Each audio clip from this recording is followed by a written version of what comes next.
छोरा छेटा जन है धन बटोरा प्यार व्यार के चक्कर छोड़ा छेटा जन है धन बटोरा। जितनी है सखिया कुमारी सबका से रिक्वेस्ट हमारी घूरो जन प्राइवेट दुआरी एक बाइक हो खो सरकारी please please please please please. अरे बात सखी ये क्या कह रही हो? जिसका दिल टूटेगा ये उसी को समझ में आएगा जो मेरे समझ में आया है। ओका बोका तीन तरोका लौवा लाठी चंदर काटी जब आते तब भतरे आती। अरे जब आते तब भतरे आती। अरे आते रे आते भतरे आती।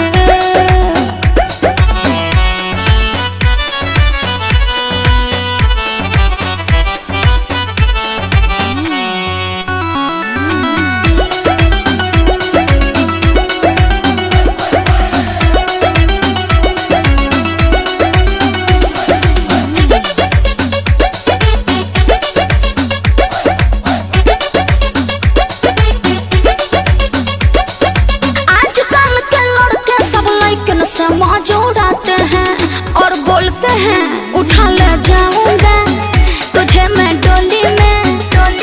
और कहते हैं कुछ और मगर कर देते हैं कुछ और। सोच समझ कर कदम उठाओ बस अपना दिमाग लगाओ किसी की बातों में ना आओ मौका है अभी से हो जाओ सावधान सावधान सावधान।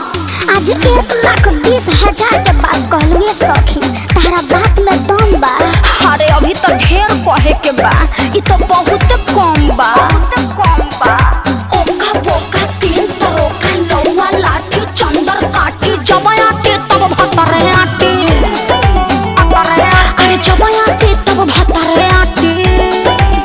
अरे आते रे आते भतरे आती।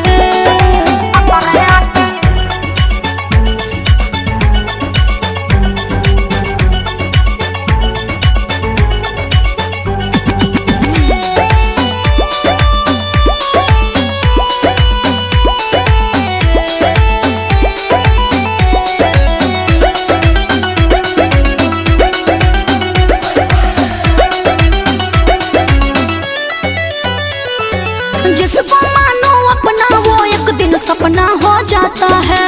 और सुनो ना पाई हूँ धोखा मैं इसी से दिल